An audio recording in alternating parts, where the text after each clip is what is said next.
오후에 본문을 통해서 하나님께서 우리에게 주셨던 메시지는 그겁니다. 하나님께서는 복을 전하는 자에게는 복을, 죄를 지은 자에게는 죄값이 흐르게 하신다라고 그렇게 말씀했습니다. 1절과 2절을 통해서 아들들을 불러 모으는 야곱에 대해서 말씀하셨는데요. 1절에서 야곱이 아들들을 불러 모으는데 왜 불러 모았다고요? 하나님의 말씀, 예언의 말씀을 전해주기 위해서 자녀들을 불러 모았다라고 말씀을 합니다. 그리고 2절에서는 이제는 죽음을 임종을 앞두게 있는 이제 늙은 노쇠한 야곱이지만 이제 자녀들에게 예언의 말씀을 선포하는 모습 속에서요.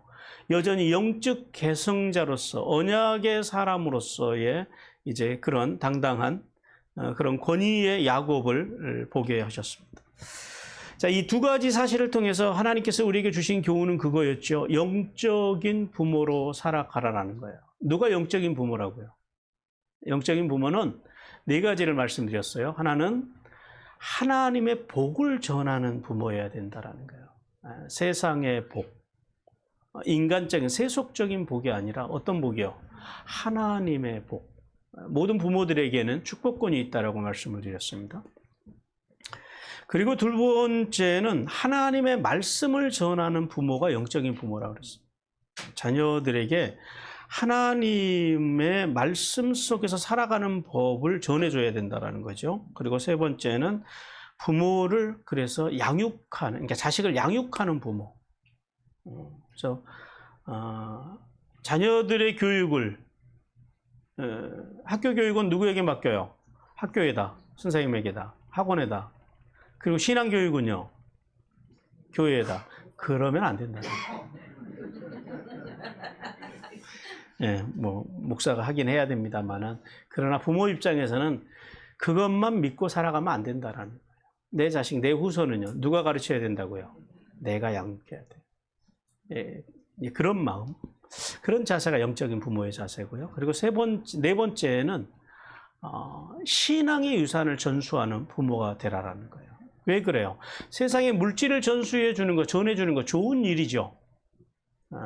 그것이 자식들의 삶은 편안하게 할지 모르겠지만은 그것으로는 우리의 자녀들의 영원히 구원을 못 받는다라는 거예요. 부모가 자녀에게 줄 수 있는 최고의 복 중의 복은요, 그 자녀들이 하나님의 나라의 백성으로 살아가는 복. 그래서 신앙의 유산을 전수하는 부모가 되어야 한다라고 말씀했습니다. 그리고 3절, 4절을 통해서 이제 첫 아들인 루벤에 대해서 예언하는 야곱에 대해서 말씀하셨는데요. 야곱이 루벤에 대해서 긍정적인 세 가지와 부정적인 세 가지를 예언했다고 그랬어요. 긍정적인 면, 나의 능력이고 나의 기력이고 위풍이 월등하고, 이게 긍정적인 세 가지. 그리고 부정적인 것은요, 권능이 탁월한 자, 즉 뭐예요? 힘만 센 자. 그 다음에 물이 끓는 자, 방종이라고 그랬습니다. 끓다라고 하는 말이 이 방종이라는 말이라고 그랬어요. 그러니까 경박한 자였다라는, 음탕한 자였다라는 거예요. 그리고 세 번째는요, 탁월하지 못했다라는 거예요. 그래서 남은 것도 없이 모든 장자권을 다 누구에게 넘겨버려요? 동생들에게 넘기는 어리석은 인생을 살다 갔다라는 거예요. 시작은 좋았어요. 출발은 좋았어요. 장자로서. 긍정적인 면도 있었어요. 그러나 그것을 잘 관리하지 못함으로 인해서 모든 것을 잃어버린 대표적인 인물이 바로 이 루벤입니다. 자, 이 사실을 통해서 하나님께서 우리에게 주셨던 교훈은 두 가지였습니다. 하나는 죄는 모든 복을 상실하게 한다라는 것. 그러니까 예수를 잘 믿는다라는 건 뭐예요? 결국은 뭘 많이 하고, 그리고 우리가 뭐 많이 알고, 그것도 중요하지만 그것보다 더 중요한 게 뭐라고요? 회개를 잘해야 돼요. 왜요? 죄를 회개하지 않으면 죄는 우리의 모든 복을 상실하게 하기 때문에. 그리고 두 번째는요, 육신의 욕망을 피해야 돼요. 육신의 욕망은 이길 수 있는 게 아니에요. 욕망의 자리를 피해야 돼요. 그 육신의 욕망을 피하지 못함으로 인해서 사람들은 망한다라는 거죠.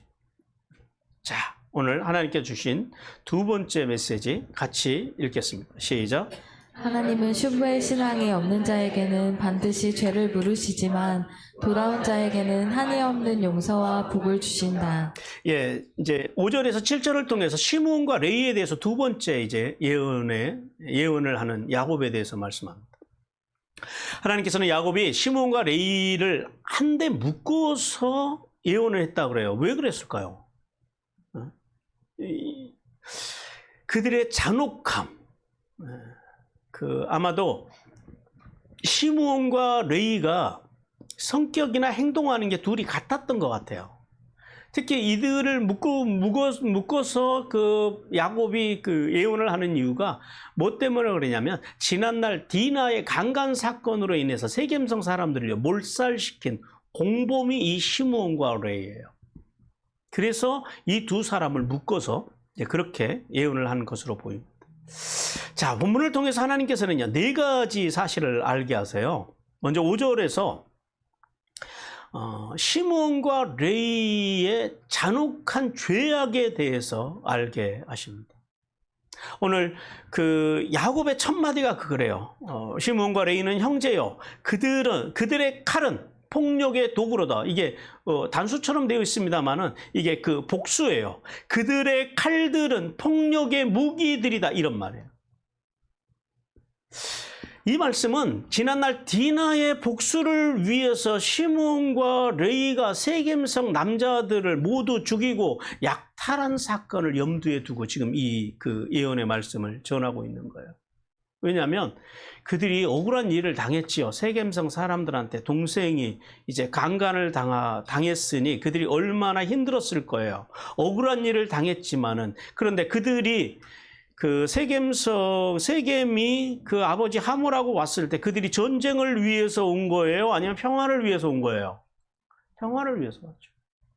평화를 위해서 온 하몰과 세겜을요, 어떻게 해요? 그들을 기만하고 그들에게 거짓말로 속여서, 그러니까 지금 뭐예요? 아주 야비한 방법으로 보복했다라는 거예요. 무슨 말이에요? 하나님의 사람들이 살아야 하는 길이 있고 살지 말아야 할 길이 있어요. 그런데 하나님의 사람들이 가지 말아야 할 것, 살지 말아야 할 삶, 하나님의 사람들이 품지 않아야 할 마음을 누가 품고 누가 그 길을 갔다고요? 이 시므온과 레위가 그 길을 갔다. 이게 지금 그 말씀이에요. 따라서 그들의 전쟁, 그들의 사둑은 어떤 경우에도 정당화 될 수 없다라는 사실에 대해서 말씀합니다. 이 사실을 통해서 하나님께서는 어떤 경우에도 혈기와 분노와 폭력을 절대 기뻐하지 않으시며, 그리고 하나님의 자녀가 절대 그것은 해서는 안 되는 행동이라고 그렇게 말씀을 하십니다.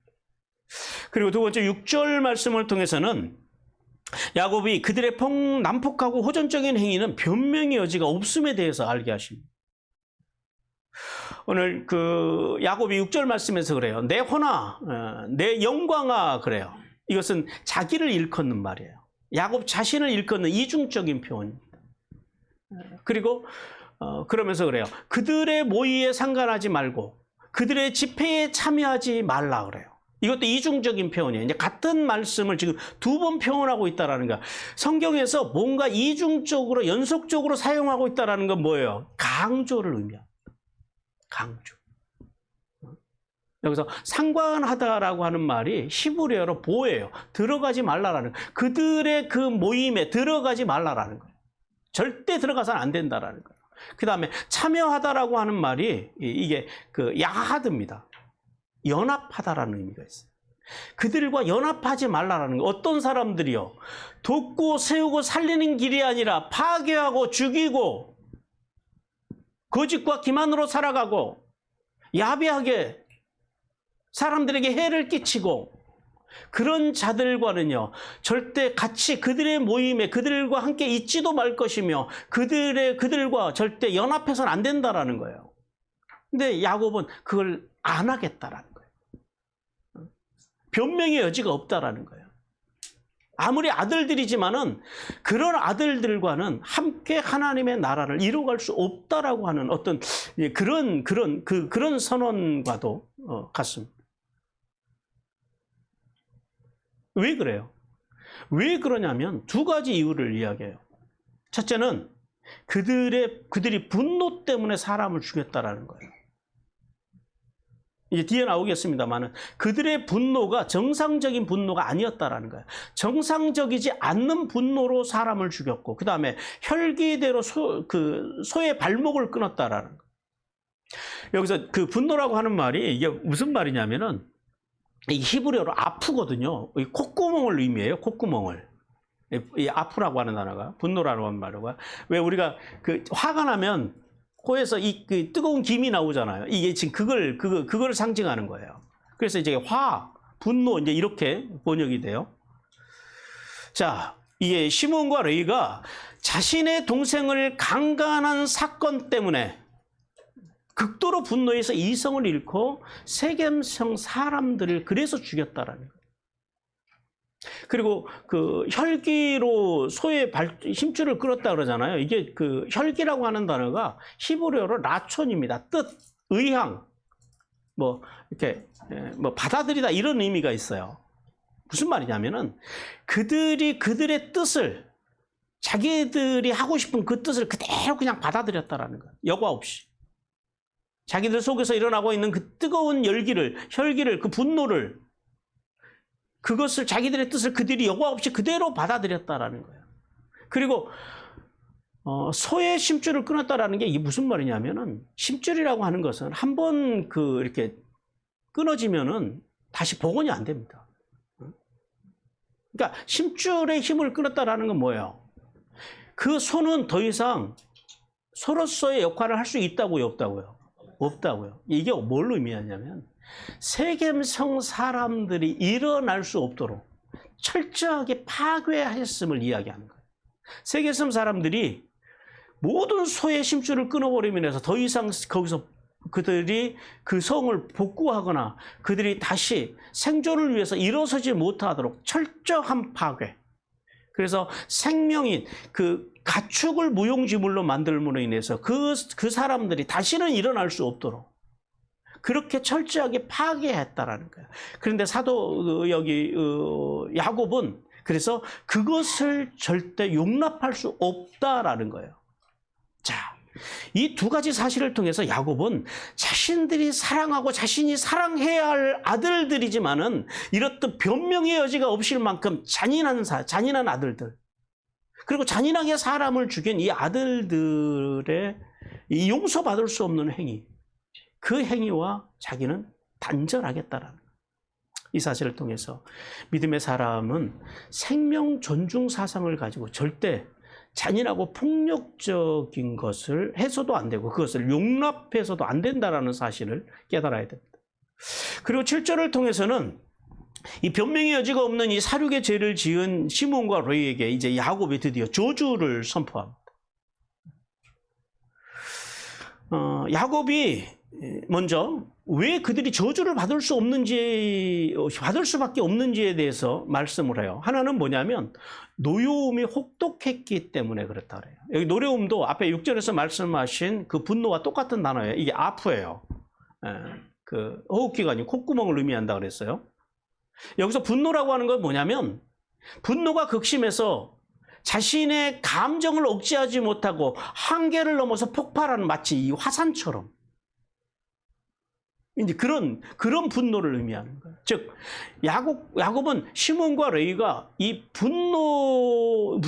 시몬과 레위의 분노가 하나님의 사람으로서 한 인간으로서 한계를 넘어서 흉포했기 때문에 악했기 때문에 그들에게 저주가 임한다. 그리고 또 하나는 분기가 맹렬했기 때문에 저주가 임했다 그래요. 근데 이 분기라고 하는 단어가 뭐 우리 한글 성경에서는 뭐 분노나 이게 똑같은 말 같지만 원문을 보면 이게 뉘앙스가 완전히 달라요. 이게 뭐냐면 분기가 히브리어로 에브라거든요. 에브라. 이 어떤 의미가 있냐면 거만이라고 하는 의미가 있어요. 거만했다라는 거예요. 그러니까 이 시몬과 레위가 마음이 교만해서 동생이 강간을 당하는 걸 보고 뭐가 상했다고요? 그들이 자존심이 상했다. 그러니까 시므온과 레위가 세겜성 사람들을 사륙한 것이 어떤 세겜성 사람들에 대한 어떤 정당한 형벌이나 그리고 어떤 정당한 전쟁이 아니라 뭐였다고요? 자신들의 거만함에서 오는 상처로 인한 그 자존심이 상했기 때문에, 즉 아버지를 위한 전쟁도 아니고 동생 디나를 위한 사륙도 아니고 누구를 위한 사륙이었다고요? 자기의 자존심을 위한 사륙이었다. 이게 지금 그렇게 해석이 되는 거예요. 그래서 그들이 저주를 받았다. 우리도 자존심 때문에, 자기의 자존심 때문에 관계들을 다 부수고, 또 심지어는요 하나님의 교회조차도 부수려고 하는 사람들이 종종 있어요. 그래서 시므온과 레위가 저주를 받았다. 그들에게 그래서 저주가 임했다. 자, 야곱은 이 이중적인 표현으로 두 가지의 저주를, 이제 이중적인 표현으로 이제 레위와 야곱을, 레위를 향한, 시므온과 레위를 향한 저주를 선포를 해요. 하나는 야곱 중에서 나누어질 것이고, 야곱이라고 하는 이름이 뭐라고요? 어떤 자기 육신적인 이름이잖아요. 거기에서 나누어질 거라는 건 뭐예요? 육신의 자식에서 야곱은 떼어내고 싶은 거예요. 이런 의미로 해석을 해볼 수가 있습니다. 그리고 또 하나는 이스라엘 중에서, 이스라엘은요 영적인 이름이잖아요. 영적으로 그들이 흩어질 거라는 이런 의미를 가지고 있어요. 자, 야곱은 악을 징계하려고 하는 그 마음보다 자기의 상한 자존심 때문에 분노를 이기지 못하고 혼인을 청하고 그리고 평화를 위해서 온 세겜 사람들을 거짓과 기만으로 속여서 몰살시켜버린 이 시므온과 레위, 그리고 그들의 후손들, 그 저주가 누구에게로 가겠어요? 후손들. 그 후손들이 이스라엘 중에서 흩어짐의 저주를 당하게 될 거라고 그렇게 지금 예언하고 있다는 거예요. 자, 실제로 그래서 이 예언이 훗날 그대로 성취가 돼요. 시므온 지파는 그 출애굽해서 광야에서 두 번의 인구 조사를 하거든요. 근데 두 번째 인구 조사할 때 시므온 지파는 12지파 중에서 인구가 제일 적어요. 이유도 없이 22,000명이에요. 많은 지파는 거의 막 6만 명 이렇게 되고 그러는데 시므온 지파는 22,000명이에요. 그리고 가나안 땅에 들어가서 그 토지를 분배받을 때 시므온 지파는 독자적인 땅을 분배를 받지 못하고 유다 지파에 얹혀 살아요. 유다 지파에서 그 몇 개의 성읍을 지정받아가지고 거기에 이렇게 흩어져서 살아요. 이제 그렇게 이 저주가 이제 성취가 되고요. 또 레위 지파도 마찬가지입니다. 레위 지파는 조금 다른 것은 있긴 해요. 출애굽 과정에서 하나님의 편에 서서 공을 세워서 제사장의 지파가 되기는 하지만은 그들 역시도 독립적으로 다른 지파들처럼 자기들만 모여서 이 땅을 얻지는 못하고 전국에 흩어져서 사는 저주는 벗어나지 못합니다.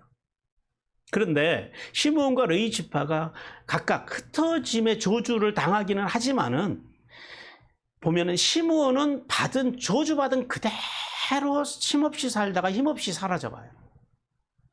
반면 레위는요, 이제 좀 후에 말씀드리겠습니다만은 저주를 복으로 바꾸어서 이스라엘 전역에 흩어져 살지만 그래도 흩어져 삶 속에서도 각자 자기들 기업을 얻고 살아가는 이제 그런 그 지파로 그렇게 이제 하나님 앞에서 살아갑니다. 자, 성도 여러분. 이 세 가지의 사실을 통해서 하나님께서는 오늘 우리에게 두 가지를 교훈하십니다. 우리 첫 번째 교훈 같이 읽겠습니다. 시작. 잔인함과 분노와 혈기는 저주만 남긴다. 네, 하나님께서는 시몬과 레위를 향한 야곱의 저주 속에서 그들이 거짓과 기만으로 세겜성 사람들을 사륙하고 약탈한 이유가 뭐였다고요? 정당한 분노였다고요? 아니면은 상한 자존심으로 인한 분노 때문이었다고요?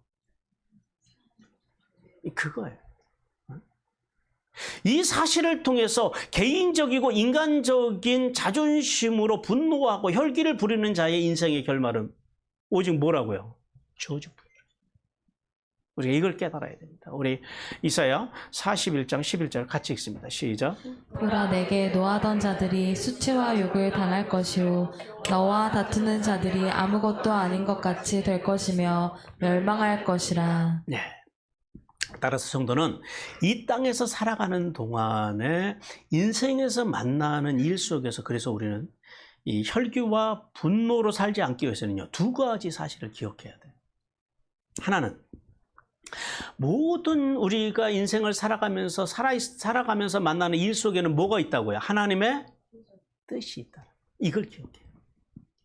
그리고 또 하나는 여기 시므온과 레위처럼 분노와 혈기의 삶은요, 결국 저주가 임하게 하고, 근데 자기만 저주받으면 그것도 또 좀 다행이긴 한데 그 저주가 흐르다라는, 그러니까 복과 저주는 기본적으로 흘러가는 특성을 가져요. 그래서 저주는 흘러가고 관계의 파멸만 가져온다라는 사실을 우리는 깨달아야 됩니다. 욥기 19장 29절 시작. 너희는 칼을 두려워할지니라. 분노는 칼의 형벌을 부르나니 너희가 심판장에 있는 줄을 알게 되리라. 예, 그러므로 성도는 우리는 뭘 믿고 살아가냐면요, 억울한 일 가운데서도 하나님의 갚아주심을 믿어야 됩니다. 그리고 억울한 상황을 만나도 우리가 잃지 말아야 하는 게 있어요. 온유함. 온유함을 잃지 말아야 돼요. 온유함을 잃지 않는 우리가 인격 신앙에까지 성장해 가야 돼요. 왜 그러냐면은 온유를 가질 때만, 온유함을 잃지 않을 때만 하늘의 풍성한 상급을 받을 수 있기 때문에 그래요. 우리 마태복음 5장 5절 시작. 온유한 자는 복이 있나니 그들의 땅을 기업으로 받을 것이미요. 아멘. 자, 그러나 여기서 우리가 이제 한 가지 또 짚고 넘어가야 되는 게 있어요. 조상의 저주. 조상의 저주가 오늘 여기서는 후손들에게 흘러간다라고 말씀하잖아요. 그런데 다른 성경에 보면은 아버지의 이가 신포도를 먹어서 아버지의 이가 시다고 해서 자식의 이까지 시지 않는다 그래요. 이게 무슨 말씀이냐면 저주는 흐르지 않는다라는 거예요. 저주가 자식들에게 미치지 않는다라는 거예요. 각자 저주는 어떻게 받는다고요? 각자 복과 저주는 각자 받는다고 이렇게 말씀해요, 성경에서는. 그러면 이게 뭐가 맞을까요? 성경에는 두 가지 다 나와요. 이렇게 생각을 하시면 돼요. 아까 그랬죠. 복과 저주가요, 흘러간다고요. 복을 받은 부모에게서는요, 복이 흘러가고 저주를 받은 조상에게서는요, 저주가 흘러가요. 이렇게 생각하세요. 보니까 우리나라 국회의원 중에 김구 선생님의 증손주가가 있더라고요. 그분은, 우리 김구 선생님의 증손주는 국회에서 살아가던 또 국민들 앞에 서던 어디서든지 어떤 마음을 가지고 살아갈까요? 복된 마음으로 살아갈까요? 저주의 마음으로 살아갈까요? 이게 복이 흐르는 거예요. 똑같은 국회의원이지만. 근데 우리 국회의원 중에는요, 친일파 자식들이 의외로 많아요. 그 후손들이. 그 사람들은요, 행여나 할아버지의, 증조 할아버지의, 아버지의 이름이 나오면, 그러니까 3.1절이 가까워오고, 그러면은 그들의 마음은 행복할까요? 아니면 불행할까요? 불안하죠. 이거예요. 그러니까 조상들이 어떻게 살아야 하는지, 우리가 왜 잘 살다 가야 되는지를, 이게 이제 복이 이렇게 흘러가고 저주가 이렇게 흘러가는 거예요. 그런데 어떤 사람들은 이 저주를 극복을 해내요. 이제 뒤에 나오는 레위 자손 같은 경우는 사람들이 있어요. 우리나라, 제가 누군지 이름은 기억 안 납니다만 어떤 국회의원은 자기 아버지인가 할아버지가 친일파예요. 그런데 자기의 할아버지, 자기의 조상이 친일파였음을 자기가 고백을 하고, 그리고 국민들 앞에 사죄를 해요. 역사 앞에 사죄를 하고, 그리고 우리 조상은 비록 친일파였지만은 이제 지금서부터 나와 내 후손들은 나라를 위해서 이제 이바지하고 헌신하고 봉사하고 살겠다라고 그렇게 인터뷰하는 것을 전에 본 적이 있어요. 그렇게 극복하고 살아가는 사람들이 있더라는 거예요. 이게 그러니까 성경에 두 가지가 나오는 게 지금 이런 관계를 이야기하는 거예요. 그러니까 무조건 저주 받았으니까 쭉 그냥 뭐 잘하든 못하든 저주가 가고 복을 받았으니까 잘하든 못하든 복만 쭉 흐르고 이게 아니고 아버지의 이가 신포도를 먹고 쉬다 그래서 자식이 쉬지 않다라고 하는 것은 이런 의미를 갖는다라는 거예요. 이 두 가지를 우리가 이게 잘 이제 이해를 해야 됩니다.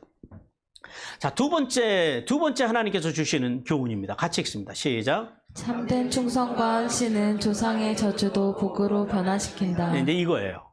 자, 시므온과 레위가 뭐 때문에 그들이 그 잔인함과 분노와 혈기로 살다가 자손들에게 이 저주의 유산을 남기게 됐다고요. 자존심. 그 안에서 끌어오는 이 자존심을 앞세운 잔인함과 분노, 혈기. 그래서 그들의 후손들은 일생 그 수치를 안고 살아가야 되는 거예요. 조상들의 그 저주를 안고 살아가야 되는 거예요. 우리 할아버지가 저주받았어. 우리 레위 할아버지가, 시므온 할아버지가 저주받았어. 이것을 품고 평생 살아가는 거예요. 자, 그런데 앞에서 말씀드린 대로 근데 이 시므온 지파와 레위 지파의 삶이요. 이제 훗날 가면은 극명한 대조를 이루어요. 시므온 지파는 앞에서 말씀드린 대로 이 조상 시므온의 저주를 극복하지 못해요. 그리고 앞에서 말씀드린 대로 이스라엘의 가장 적은 힘이 없는 지파로 전락하고 그리고 유다 지파에 겨우 얹혀 사는 몇 개의 성을 얻어서 얹혀 사는 그런 인생들로 전락한 반면 이제 레위 지파는요. 두 가지 사건 때문에 그들의 조상 레위에게 흘렀던 저주가 그들의 후대에 가서는 복으로 바뀌는, 복으로 극복하고 이스라엘의 지도자의 집으로 우뚝 서게 됩니다. 그 중에 하나가 뭐냐면은 아므람과 요게벳의 신앙이에요. 아므람과 요게벳이 누군지 아세요? 모세의 아버지와 모세의 어머니입니다. 아므람이라고 하는 그 이름은 존귀한 백성이라는 의미고요. 그 다음에 요게벳이라는 의미는 여호와는 전능하시다 이런 의미를 가지고 있어요. 자, 이들의 신앙이 왜 유대하냐면 여기서부터 이제 레위 지파가 저주를 극복할 수 있는 힘이 여기서부터 생겨나기 시작했다라는 거예요. 자, 애굽의 노예가 되어서 생존을 위협받으며 살아가는 그 시대에 이 아므람과 레위 지파, 아므람과 저주받은 지파, 그 지파 가운데서 살아가던 이 아므람과 요게벳이요. 성경에 보니까 믿음의 배우자를 찾아서 결혼하고 믿음의 가정을 이루기 위해 힘쓰고 그래서 그 결과로 믿음의 자녀들, 위대한 이스라엘 민족의 가장 위대한 지도자였던 모세와 아론이 태어나게 했다는 거예요. 우리 출애굽기 2장 1절 같이 읽습니다. 시작. 레위 가족 중 한 사람이 가서 레위 여자에게 장가들어. 여기서 한 사람이 아므람이고 레위 한 여자가 요게벳입니다. 자, 그리고 또요. 이 아므람과 요게벳이 그렇게 믿음으로만 살았을 뿐만 아니라 그들은요. 생명을 귀히 여기며 살았다는 거예요. 다른 사람들은 그 시대에 아들을 낳으면은 무서워서 자기의 생명을 잃을까 봐 무서워서 아들을 나일강에 갖다 던져요. 그런데 그들은 달랐다라는 거예요. 그들은 그러지 않았다라는 거예요. 바로의 명령을 따르지 않고 사내 아이 모세가 태어나자 그를요. 자신들이 키울 수 있는 그 생명을 보존하기 위해서 그들이 온 힘을 다 썼다라는 거예요. 자, 이들의 순종과 그 헌신의 파급 효과가 참으로 컸다라는 사실입니다. 이 파급 효과가, 이 나비 효과가 어디까지 가요? 레위 지파가 저주를 복으로 극복하는 그 자리까지 갔다라는 거예요. 그래서 이 아므람과 요게벳을 통해서 이제 누가 자라나요? 모세가 자라나고 또 아론이 자라나고 그리고 선지자, 여선지자 미리암이 자라나요.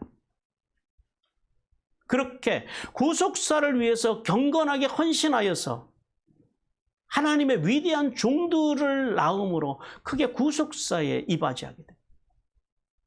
그리고 이 레위 지파가 저주를 극복하게 된, 저주를 복으로 바꾼 결정적인 사건이 뭐예요? 금송아지 사건이죠. 금송아지 사건 때에 레위 지파의 헌신이 그들을 그들의 그 조상 레이를 향한 저주를 그들이 복으로 바꿔버려요. 자, 시내산에서 금송아지 사건이 일어났을 때 그 금송아지를 숭배하던 많은 우상 숭배자들이 이스라엘 가운데 있었어요. 그들을 하나님의 이름으로 헤렘, 진멸을 해야 돼요. 우상 숭배자들을. 그런데 누구도 나서지 않아요. 왜요? 그들이 누구예요? 친구고 형제고 가족이고 그래요. 모든 사람들이 이 우상 숭배자들을 처단하는 일에 주저하고 있을 때 유일하게 이 레위 지파가 모든 지파가 헌신하고 이 일을 향해서 헌신하고 나와요. 그래서 하나님 편에 서서 우상을 숭배했던 그들의 형제, 친구, 이웃들을 죽이는 아픈 헌신을 그들이 그 광야에서 드립니다. 절대 쉬운 일이 아니었죠. 그것은 유일하게 오직 하나님 편에 서겠다라고 하는 그 신앙의 고백 없이는 힘들었다라는 거예요. 이 일로 하나님께서는 조상 레이의 저주를 풀어서 장자의 복, 즉 제사장권을 허락하심으로 저주가 복으로 바꿨다라는 사실을 우리는 알아야 됩니다. 우리 출애굽기 32장 26절 같이 읽습니다. 시작. 이에 모세가 진 문에 서서 이르되 누구든지 여호와의 편에 있는 자는 내게로 나오라 하매 레위 자손이 다 모여 그에게로 가는지라. 따라서 성도는 조상의 저주나 혹은 지난날 자신의 죄악으로 지금 저주 가운데 있다 할지라도 회개하고 돌아와서 하나님의 말씀에 순종하고 우리가 힘들고 좀 뼈아픈 헌신일지라도 하나님 앞에 헌신함으로 저주를 복으로 바꾸는 삶을 살아가라라고 주님께서 말씀하십니다. 그러므로 성도는 어떤 죄를 짓더라도 슈브의 신앙으로 진심으로 회개하고 돌아와서 말씀과 말씀의 정신으로 살고자 발버둥 칠 때 모든 죄사함을 받고 저주가 복으로 바뀌어 구원과 영생과 하늘의 복과 땅의 복이 임한다라는 사실을 깨닫기를 주님께서 원하십니다. 그리고 이제 8절에서 12절을 통해서 이제 세 번째, 전체적으로는 세 번째죠. 유다에 대해서 예언하는 야곱에 대해서 말씀합니다. 하나님께서는 야곱이 앞에서 예언한 세 아들과는 달리 이 넷째 아들 유다에 대해서는 풍성하고 순수한 축복의 예언을 했다라고 말씀을 해요. 유다가 그 히브리어로 에후다입니다. 에후다. 이 유다라고 하는 이름의 뜻이 뭐냐면은 찬송이에요. 이게 이제 야다라고 하는 동사에서 나온 말이에요. 찬송하다, 감사하다인데 이제 예후다, 찬송이라는 뜻이에요. 자, 하나님께서는 유다에 대한 야곱의 축복을 통해서 두 가지를 알게 하세요. 먼저 8절과 9절 말씀에서 야곱은 유다의 후손들이 강력한 지도력으로 왕권의 복을 받아서 형제들의 찬송이 될 것이라고 그렇게 말씀을 해요. 오늘 여기 그 유다를 향한 그 예언의 복은 크게 보면 두 가지예요.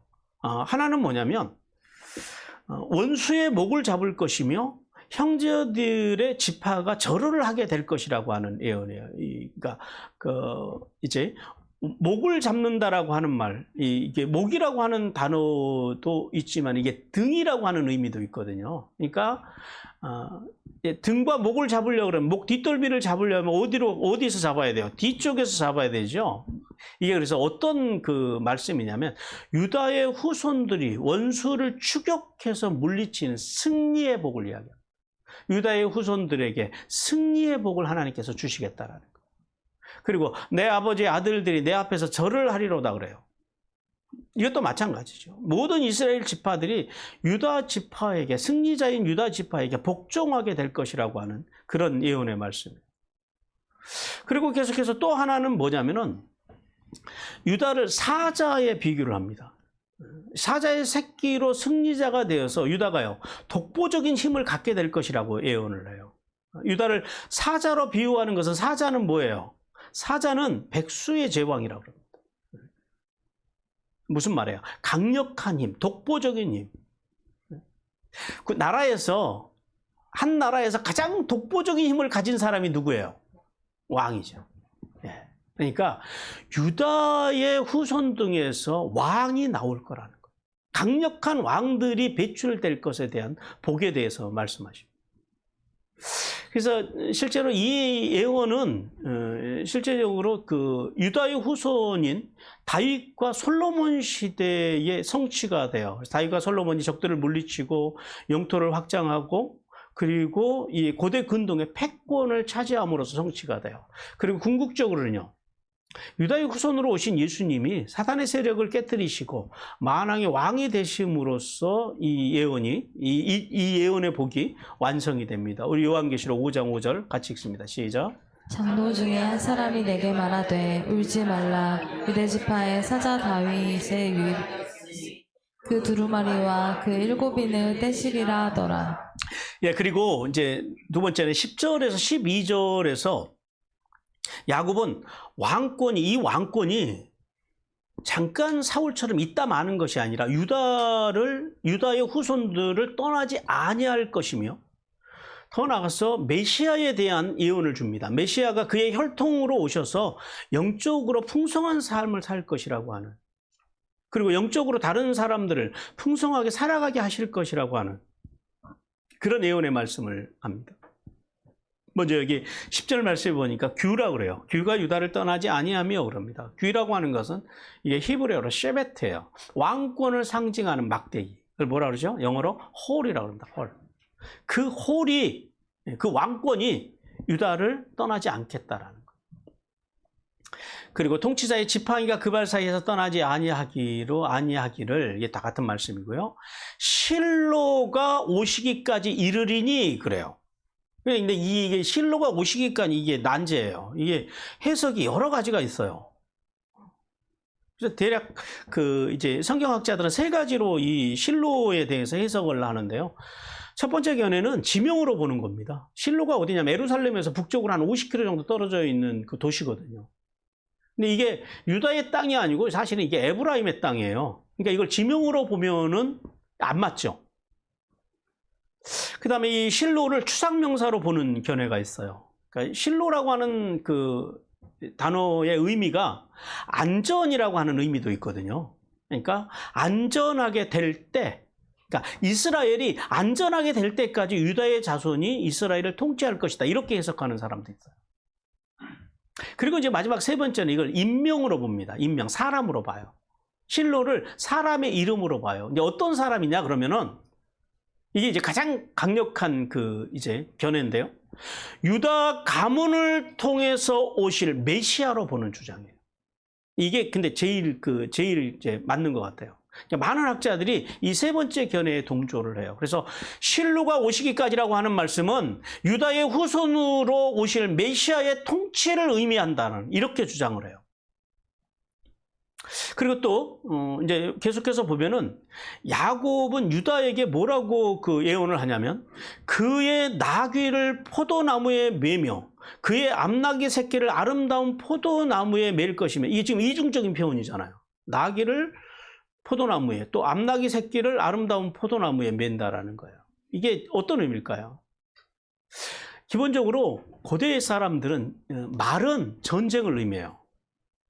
예수님이 예루살렘에 입성하실 때 무엇하고 입성하셨어요?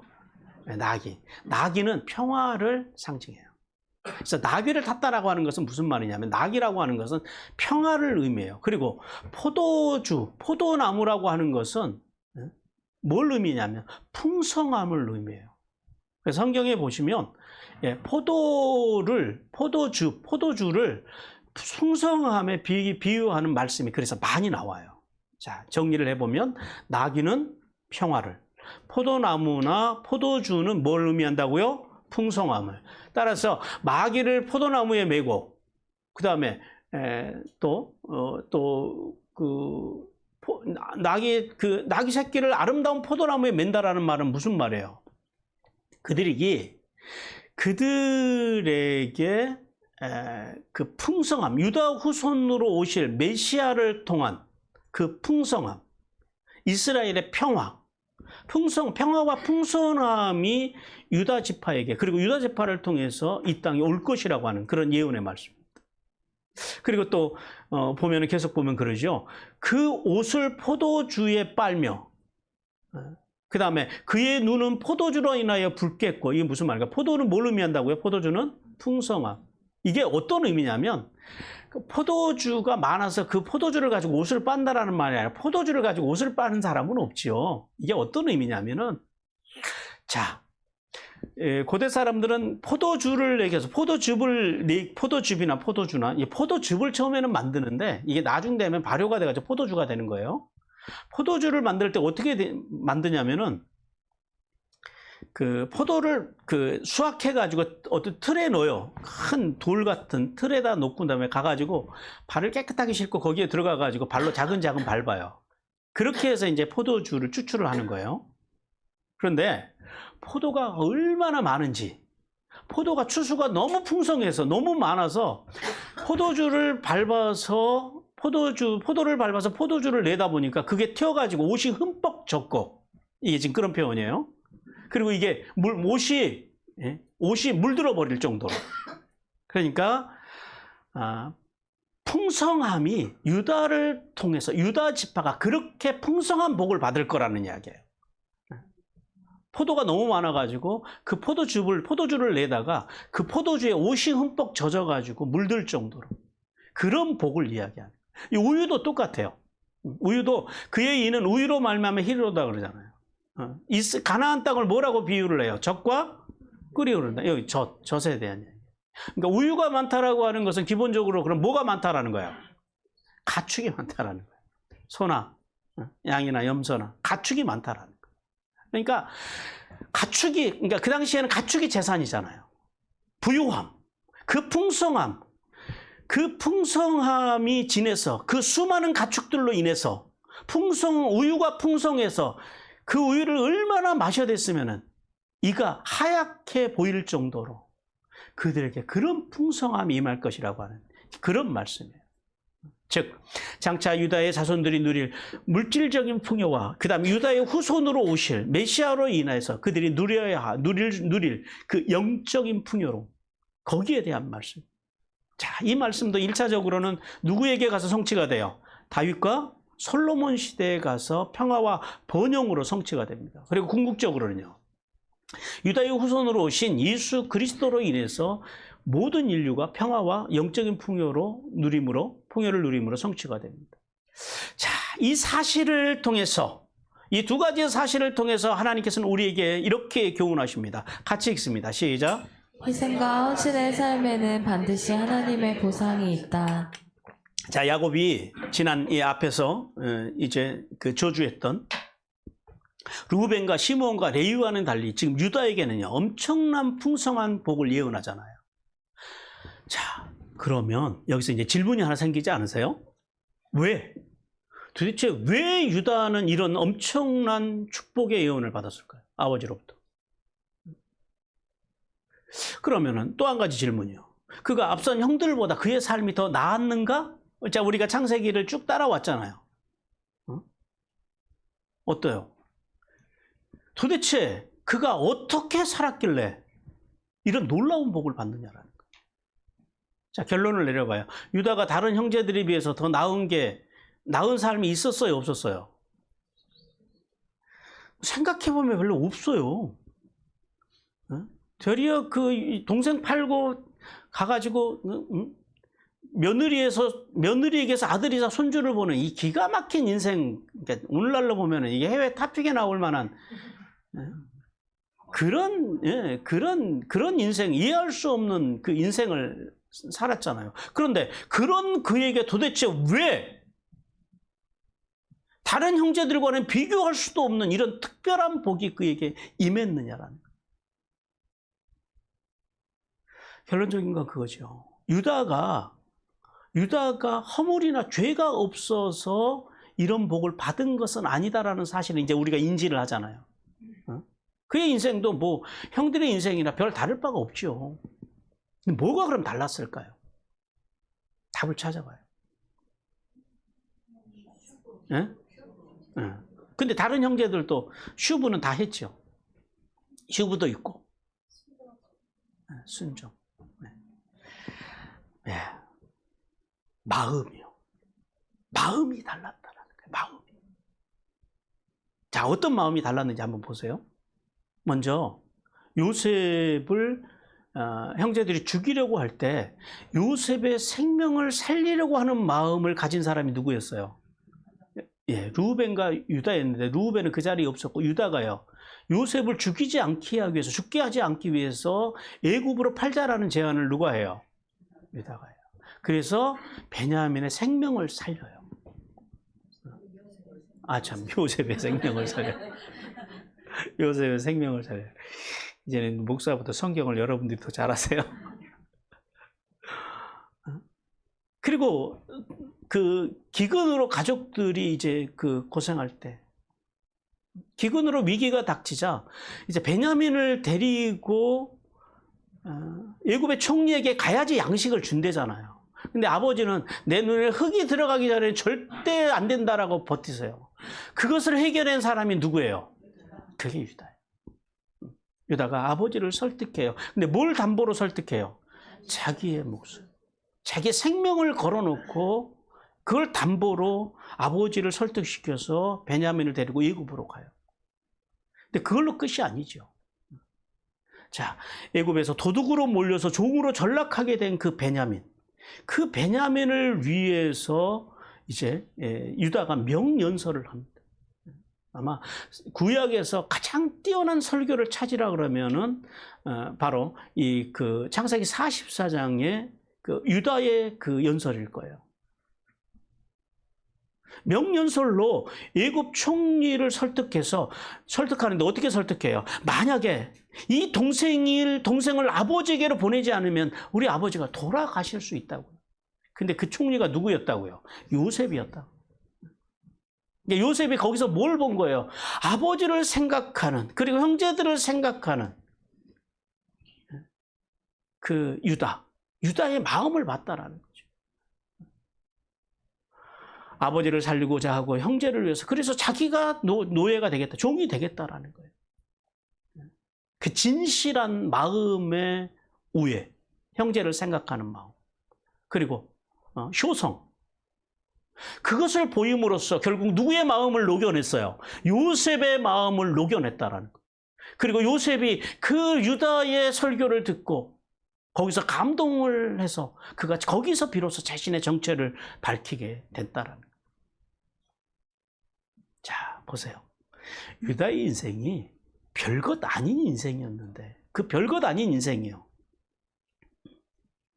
그 인생처럼 보이지만은 그가 뭐가 달랐다고요? 다른 형제들, 앞에 있는 형제들과는 달리 마음의 구조가 달랐다. 그러니까 여러분, 왜 우리가 마음 관리를 잘해야 되는지 아시겠습니까? 왜 하나님께서 마음 하시는지 우리는 알아야 돼요. 왜 하나님께서 5대 제사에서 기름과 콩팥과 강커프를 드리라고 하는지를 아세요? 그게 마음이거든요. 가장 우리의 소중한 마음을 드리라는 거예요. 하나님 앞에. 그 의미를 알아야 돼요. 따라서 성도는 아버지로부터 이렇게 풍성한 예언을 받은 유다를 통해서 우리는 그래서 이제 지금부터 4가지를 깨달아야 돼요. 첫째, 하나님은 육신의 몸을 입고 살아가는 우리에게요, 절대 완전함을 요구하지 않으세요. 유다 완전하지 않았잖아요. 응? 왜냐하면 하나님이 뭘 아세요? 인간은 절대 죄를 짓지 않고는 살아갈 수 없는 존재라는 사실을 누가 아신다고요? 하나님이 아신다고요. 우리 요한일서 1장 8절 시작. 만일 우리가 죄가 없다고 말하면 스스로 속이고 또 진리가 우리 속에 있지 아니할 것이요. 네, 그거예요. 하나님은 그걸 아신다. 그리고 둘째, 그래서 하나님께서는 하나님께서 그럼 요구하시는 게 뭐라고요? 오늘 여기 유다를 통해서 정직한 양심과 진실한 마음을 요구하신다는 사실을 우리는 깨달아야 돼요. 우리 시편 51편 6절 시작. 보소서, 주께서는 중심이 진실함을 원하시오니 내게 지혜를 은밀히 가르치시니이다. 네. 하나님이 우리에게 요구하시는 게 뭐라고요? 완전한 삶이 아니라 어떻게 인간이 완전하게 살아요? 중심의 진실함을 보기를 원하시는 거예요. 마음이요. 마음. 그 마음 하나 때문에 유다가 이렇게 복을 받잖아요. 그리고 셋째, 하나님은 슈브의 신앙으로 마음이 진실한 자의 허물과 죄와 죄와 허물은 반드시 깨끗하게 용서하신다라는 사실을 깨달아야 됩니다. 우리 요한일서 1장 9절 시작. 만일 우리가 우리 죄를 자백하면 그는 미쁘시고 의로우사 우리 죄를 사하시며 우리를 모든 불의에서 깨끗하게 하실 것이요 하나님은 우리가 슈브의 신앙으로 회개하고 돌아가면 반드시 우리를 깨끗하게 하신다. 우리를 용서하신다라는. 그리고 이제 마지막 네 번째는 그러나 하나님은 흉악하고 거짓된 마음과 그리고 기만과 위선으로 살아가는 자들은요. 하나님은 절대 용납하지 않으신다. 우리 요한계시록 21장 8절 같이 읽습니다. 시작. 그러나 두려워하는 자들과 믿지 않으려는 자들과 흉악한 자들과 살인자들과 음행하는 자들과 점술가들과 우상 숭배자들과 거짓말하는 모든 자들은 불과 유황으로 타는 못에 던져지리니 이것이 둘째 사망이라. 그러므로 성도는 유다와 같이 슈브의 신앙으로 회개하고 돌아와 이기적이고 자기 중심적인 삶을 버리고 나를 사랑하던 누구를 사랑해요? 이웃을 사랑하고 그리고 헌신하는 삶, 희생과 헌신하는 삶. 그리고 또 나의 유익이 귀한 만큼 다른 사람의 유익과 우리가 몸담고 살아가는 직장이나 공동체의 유익을 위하여 특별히 주님의 몸인 교회의 유익을 귀하게 여기며 사는 삶으로 하늘과 땅의 풍성한 복을 받기를 주님께서 원하십니다. 사랑하는 성도 여러분, 하나님은 참된 회개가 없는 인생에 대해서는요 반드시 죄의 값을 치르게 하시지만 슈브의 신앙으로 회개하고 돌아오는 성도에게는요 반드시 한없는 자비와 용서와 하늘과 땅의 복을 주신다라는 사실을 믿기를 간절히 원하십니다. 또한 조상의 죄나 예전에 자신의 죄로 인해서 비록 지금 저주 가운데 있다 할지라도 믿음으로 말씀에 순종하고 하나님의 나라와 주님의 몸인 교회에 헌신하는 삶을 살게 되면 여기 레위 지파처럼 저주가 변하여 복이 된다라는 사실을 깨닫기를 주님께서 원하십니다.